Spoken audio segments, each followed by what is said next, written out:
Olá, gente. Eu sou Helena Dias, repórter do Brasil de Fato Pernambuco, e este é o programa Trilhas do Nordeste.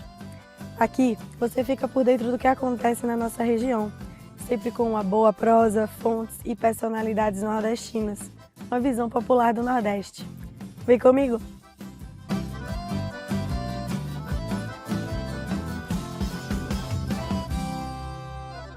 Passado o segundo turno das eleições de 2024, qual o balanço político no Nordeste?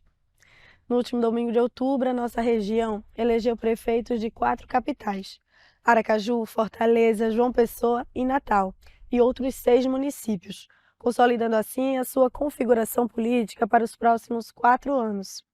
O cenário é de avanço do Centrão, com o MDB sendo o partido que mais elegeu prefeituras no Nordeste, seguido das siglas PSD e PSB. Para falar sobre o assunto, a gente conversa hoje com Luciana Santana, que é cientista política e professora da Universidade Federal de Alagoas. Vamos conferir. Olá, Luciana, seja bem-vinda ao Trilhas do Nordeste. Eu que agradeço, o convite. Luciana, o Nordeste apresenta um avanço do Centrão nas eleições de 2024, algo que aconteceu também a nível nacional. Esta é uma novidade ou o crescimento de partidos de centro na região já vem se desenhando nas eleições passadas? O que explica esse avanço?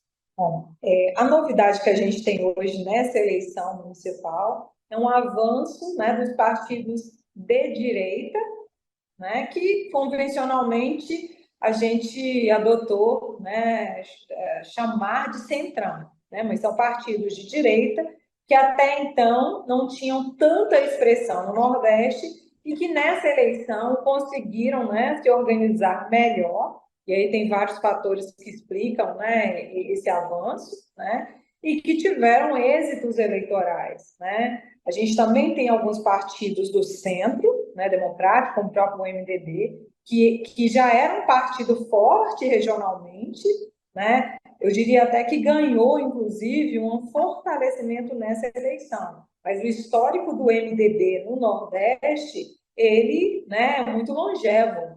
Então, o partido retomou um espaço aí e um protagonismo que ele já teve em outros momentos. Então, houve um fortalecimento, regional do partido, assim como o PSD, e o próprio PSB. Se a gente olha também, o PSB teve um crescimento na região Nordeste e, além disso, conseguiu ali ter um fortalecimento com a reeleição de João Campos, uma reeleição muito exitosa, o colocando ali no centro, inclusive, de influências, de lideranças influentes na região. Mas isso não é pouca coisa, O Nordeste é marcado por uma disputa acirrada entre o presidente Lula, do PT, e o ex-presidente Jair Bolsonaro, do PL.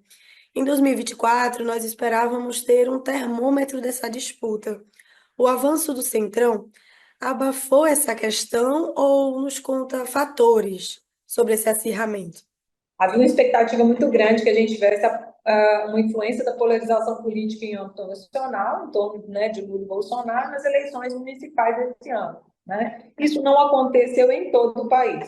A gente teve exceções, onde, por acaso, o PT disputou com o PL, mas não necessariamente por causa dessas duas figuras, mas porque no âmbito local, as lideranças e os candidatos que foram apresentados, eles garantiram essa competitividade. O caso mais surpreendente foi o caso de Fortaleza, onde a gente teve uma disputa muito acirrada, tal qual a gente teve em âmbito nacional, na eleição de 2022. Mas isso não significa que foi uma influência direta, porque a pauta local das eleições municipais ela tem muito a ver com as questões domésticas dos estados, o papel das lideranças em cada estado, as questões que são demandadas pela população nos diferentes municípios.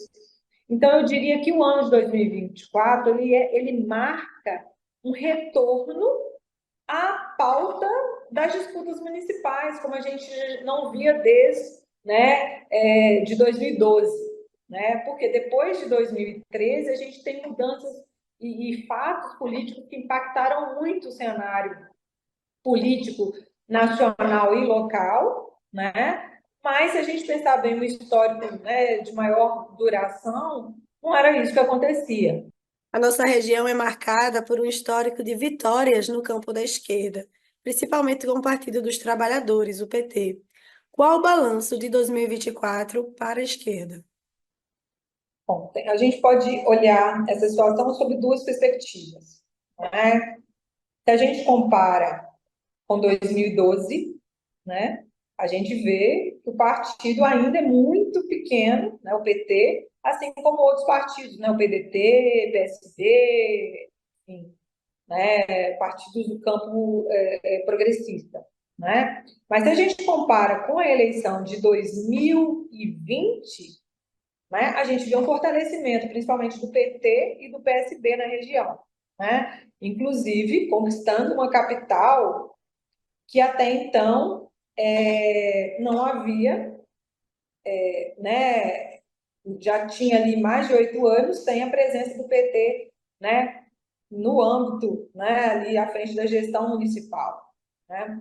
A gente teve situações como a Natália em Natal, né, que é uma liderança nova, jovem, né, e que a gente não teria essa perspectiva de ter alguém do PT ali se a gente pensasse o cenário eleitoral ali de continuidade de outros partidos na prefeitura, né, de Natal. Né? Então, se a gente olha um histórico mais temporal, o PT nunca teve essa força tão grande no município, com certas exceções.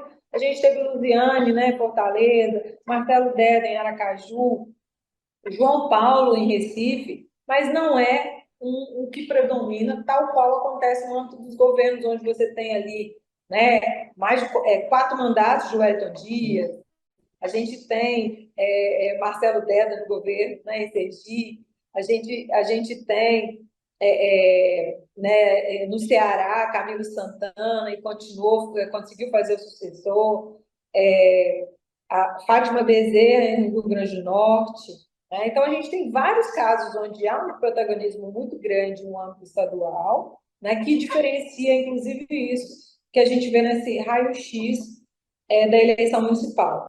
A gente vai dar uma pausa agora no programa para conferir o quadro Balaio Cultural, em que a repórter Fátima Pereira traz indicações culturais para a gente. O Balaio Cultural de hoje traz 2 dicas de filmes que abordam a força da população quando está unida. Mas começamos por Bacurau, dirigido por Juliano Dornelles e pelo pernambucano Kleber Mendonça Filho. O filme se passa em uma pequena comunidade fictícia no sertão de Pernambuco, em algum período do futuro próximo. Com uma forte crítica social, a obra aborda temas como resistência, organização popular e luta. A comunidade retratada é composta por personagens fortes e solidários que, diante de uma ameaça externa, se unem de maneira poderosa para enfrentar os inimigos. Sucesso de bilheteria, Bacurau revela o Brasil invisível, que nem está no mapa, mas que se mostra forte, resiliente e determinado a preservar sua cultura, memória e dignidade. O filme destaca a força de um povo que, mesmo marginalizado, encontra formas de resistir e sobreviver coletivamente. Nossa segunda dica é o filme Saneamento Básico, dirigido por Jorge Furtado. Essa comédia se passa em uma comunidade do sul do Brasil, onde os moradores enfrentam a falta de saneamento. Sem recursos e sem apoio governamental, eles decidem usar sua criatividade e união para resolver o problema de forma independente, driblando a burocracia. Tanto Bacurau quanto Saneamento Básico mostram que quando o povo se organiza e age coletivamente, consegue superar desafios e transformar realidades. Ambas as obras estão disponíveis no Globoplay. A gente agradece as indicações culturais de Fátima Pereira e voltamos aqui com a nossa prosa do programa Trilhas do Nordeste. O tema de hoje é Balanço das Eleições 2024 na região. Nós estamos com a cientista política e professora da Universidade Federal de Alagoas, Luciana Santana. Luciana, movimentos sociais têm se colocado no fronte das eleições como uma estratégia política. Com essa conjuntura da esquerda que você falou anteriormente, estas organizações se enfraquecem ou pode ser uma boa aposta de reposicionamento do campo político progressista e de esquerda? Bom, a gente tem, eu acho que até um lado positivo é que a gente consegue ver movimentos sociais se articulando e se organizando melhor. Isso ajuda no processo de renovação dentro da própria esquerda, né? E aí, claro, é importante que o partido consiga trabalhar no sentido propositivo de dar espaço para essas lideranças, para esses movimentos sociais, né? Conseguirem ter maior visibilidade, né? E conseguirem emplacar espaços de decisão políticas, né? Maiores, de maior visibilidade futura. Então, depende muito, né, de como esses partidos de esquerda vão conseguir dar essa sustentação e essa visibilidade aí para que eles possam realmente fazer diferença, né, de forma mais incisiva, né, nas próximas eleições. A gente sabe que não tem nada definido, mas alguns resultados das eleições deste ano deram recados sim para os pleitos de 2026. No Nordeste, quais e onde foram dados esses recados mais expressivos? Quem sai enfraquecido e quem se fortaleceu para 2026? Em relação a isso, a gente pode dizer que efetivamente, pelo alto grau de protagonismo do Legislativo Federal, né, conquistado aí principalmente a partir de 2020, desde a gestão ainda do Rodrigo Maia, né, a questão orçamentária e o poder decisório do Congresso em relação a esses recursos tem feito mais diferença. Então, o fato desses recursos chegarem nas bases tem melhorado a situação, claro, né, daquelas prefeituras, né, dos quais fazem, né, das quais fazem base eleitoral para, né, para quem está no Congresso Nacional, né? Então mostra que é um espaço que está sendo bem utilizado estrategicamente pelos partidos do centrão, né, os partidos de direita que estão à frente desse processo, né? Como a gente está agora com o processo de suspensão das emendas, né, impositivas, né, no âmbito do STF, a gente não sabe qual vai ser o destino, né, dessa situação das emendas a partir, enfim, né, dos próximos anos, mas indica que recursos fazem diferença. Políticas públicas federais não estão fazendo tanta diferença quanto faziam em outras eleições, né, o impacto de programas sociais como acontecia, né, como aconteceu nos 2 primeiros mandatos de Lula, né? E aí eu acho que existe um problema de comunicação do governo federal em mostrar, né, o papel do governo federal também né, nesse aspecto, né? Está muito caracterizado, tem se caracterizado mais como políticas municipais, né? Não são políticas federais, né? Então, existe uma questão de comunicação que precisa melhorar. As próprias esquerdas, né, os partidos de esquerda precisam melhorar a comunicação com a população no sentido, né, de sair do analógico e para o digital mesmo, conversar utilizando estratégias de comunicação que são adotadas também pela direita, porque elas têm dado certo para a direita, mas a esquerda não tem se utilizado, né? É as redes sociais mesmo, utilizar adequadamente, utilizar fazendo com que chegue nos diferentes perfis da população. Luciana, a gente agradece a sua participação aqui no Trilhas do Nordeste com um tema tão importante. Até a próxima. Eu agradeço mais uma vez o convite e obrigada, estou sempre à disposição. E o Trilhas do Nordeste fica por aqui. Muito obrigada por estar com a gente. Você assiste a este e outros episódios nos canais da TVT e do Brasil de Fato Pernambuco no YouTube. Você também pode enviar sugestões de pauta para a gente no e-mail pautape@bdfestados.com.br. Nos encontramos sempre nas segundas-feiras, às 7h45 da noite. Até semana que vem.